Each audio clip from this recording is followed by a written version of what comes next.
Hey ladies and gents, welcome back to my channel, thank you for coming back. So, all the precursors have been, so now it's time for me to give you my final Oscar predictions. So the way I'm going to do this is that I'm going to start from the bottom of the Gold Derby page and make my way up to the top of where, where final we'll be left with Best Picture. But before I get into this, ladies and gents, please remember to like, subscribe and comment. If you're feeling extra generous, just a ding little bell.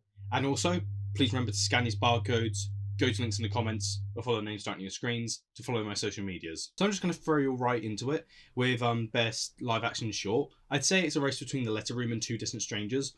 Two Distant Strangers has the advantage of being like the woke film of the year, whilst The Letter Room has the advantage of maybe being the slightly more praised film, and it's also got Oscar Isaac in, which gives it like a great boost. So I'm kind of coin tossing it between these two. I'd say it's very close, but on like a 51% certainty, I'm going to give the odds to The Letter Room.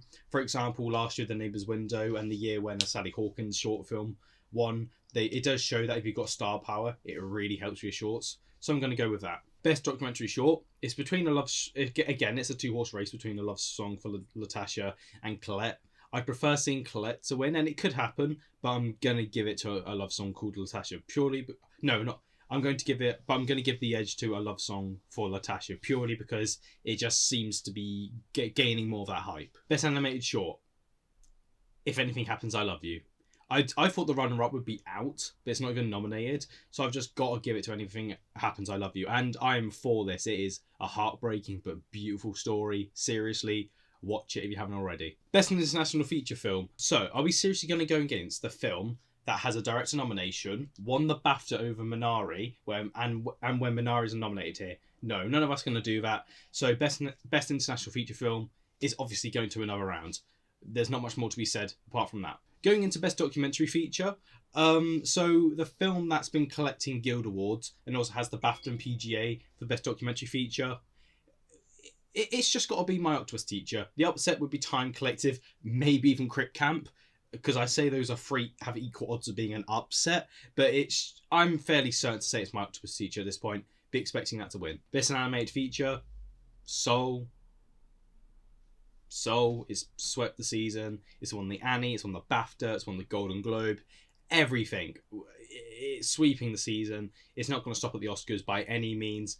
Don't go against it come Oscar night. Best visual effects. So it's Tenet versus Midnight Sky for sure. Visual Effects Society went with the Midnight Sky, and BAFTAs went with Tenet. If you remember, thanks to my coin toss, I predicted Midnight Sky for BAFTA, so I was wrong. Tenet prevailed there. And when you got to remember, BAFTA did not show much love for Tenet at all, but they still gave it best visual effects. Tops on the fact BAFTA are more online with what goes on to win the Oscar in best visual effects. I'm going to give the edge to Tenet. Best sound. So motion picture sound editors pulled quite possibly the biggest surprise of award season so far in us, where they snubbed Sound of Metal for a win. Luckily, Cinema Audio Society came about and redeemed it for them, but I couldn't believe that. And it did make me a bit worried that maybe Sound of Metal wasn't as strong as it is, but then that redemption happened. It's won everywhere else, so I'm going to purely just hope that motion picture sound editors just really massively up and that Sound of Metal will win, and it is what I'm predicting. Going into one of the more ambiguous categories of the night, best song is between Speak Now, OC, and Maisie Husavik. Speak Now has the advantage of being the song by Leslie and Jr., who's also nominated an actor. Sound familiar? And also from being like the first frontrunner before award season kicked off.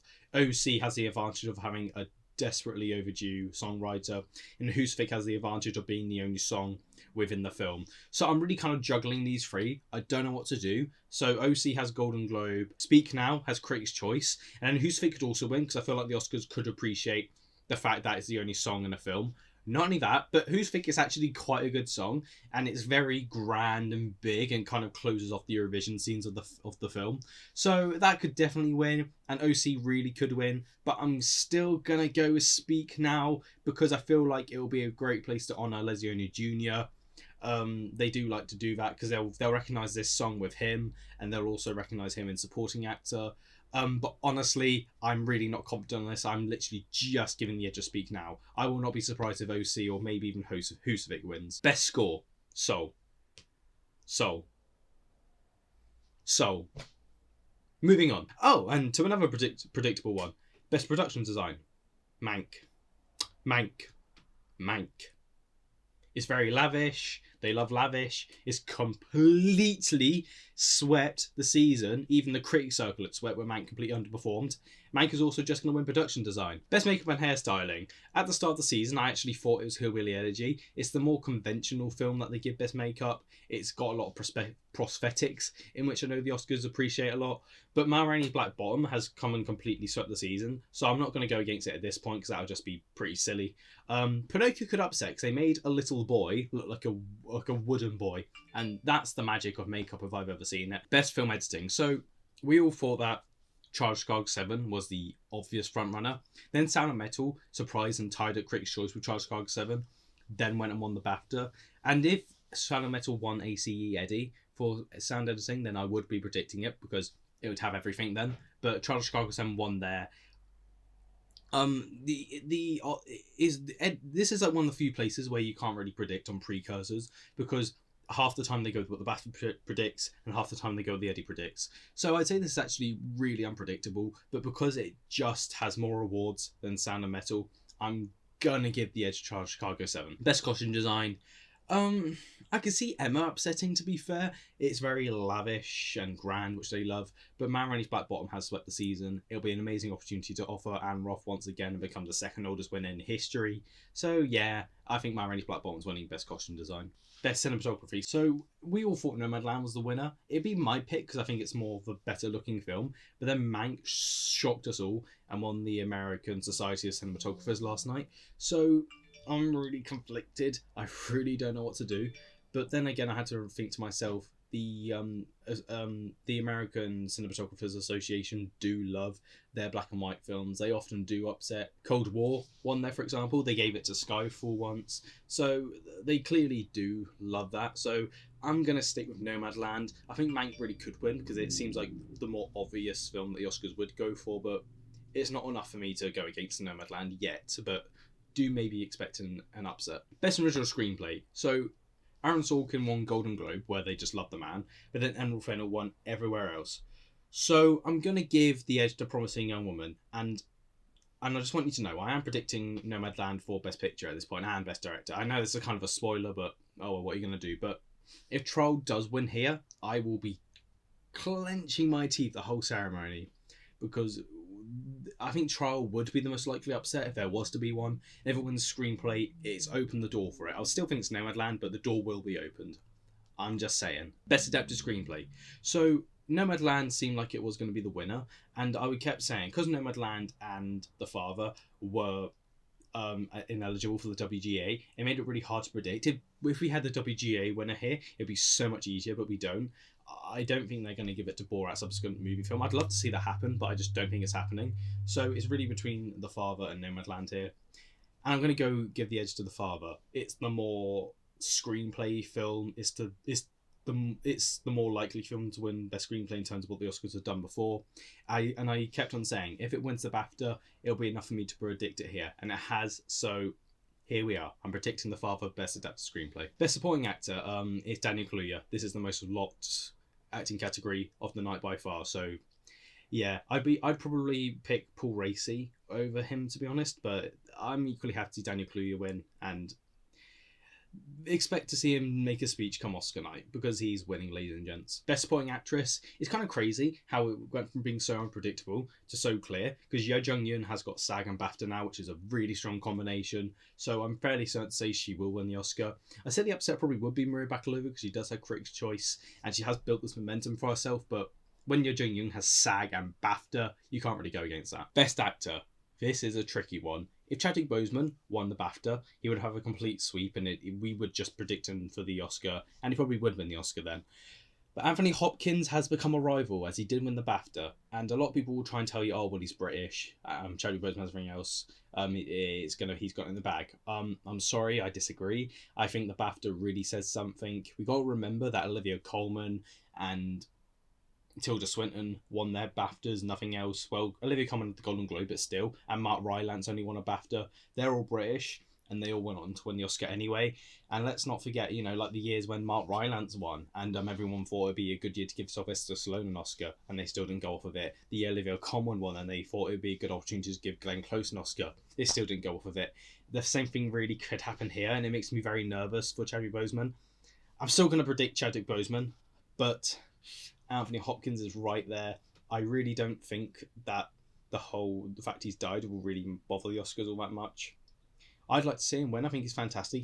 Equally, I think Anthony Hopkins is fantastic, and I don't mind if he wins. It won't really take away from the legacy Boseman will have, but it'll be a nice opportunity to award him. But I'm nervous. I'm really nervous what I'm going to say. And going into the most up-in-the-air category of the night, and quite possibly the most crazy actress race I've ever seen in my lifetime.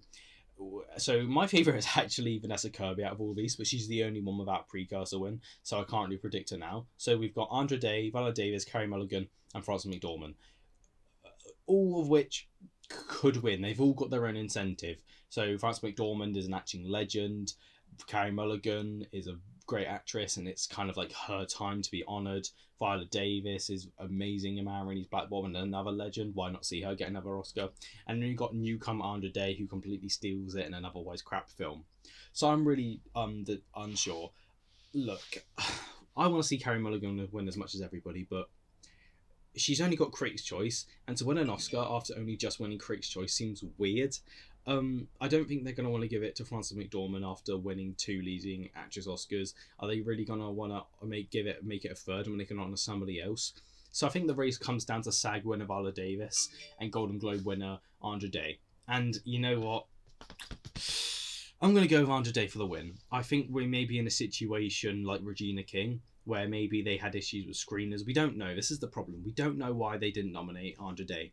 The BAFTA didn't shortlist her for actress, which was really concerning in my prediction. Viola Davis does have SAG, and you know, who doesn't want to see her win another like lead actress Oscar? Like Frances McDormand has 2 leads. Viola Davis only has a supporting actress win, so maybe they want us to make her like a leading actress winner, which is like a fair way to predict. But I think Andra Day completely steals the show. She's got Golden Globe. It really is a 4-way race, but and Golden Globe is a really strong thing to have before going on to win the Oscar, and she does have Golden Globe lead actress. I think that we are in another Regina King year with Andra Day, so I'm gonna go for it, and I'm gonna predict Andra Day. And then Best Director is Chloe Zhao for Nomadland, no doubt in my mind. And for Best Picture, I'm obviously going with Nomadland at this point. The upset would be Chicago 7 if it can manage to win Best Screenplay, and also Best Editing would be good for it. But Nomadland has swept the season, even on PGA and Golden Globes. So if they're going to do it, then I really can't see the Oscars not doing it. If we were going to have another Green Book year, it would have to be like, you know, Trial of Chicago 7 winning PGA at least. But we're not in that year, so I'm going to be predicting Nomadland for Best Picture. It is what's going to win. I'm happy to see it win. And if you don't like it, then you're going to have to deal with it because it's just so winning Best Picture. Anyway, ladies and gents, thank you very much for watching. We'll see how many predictions I get right come Oscar night on Sunday. But until then, ladies and gents, please feel free to check out more of my videos by clicking on my channel below. But until next time, ladies and gents, so long for now.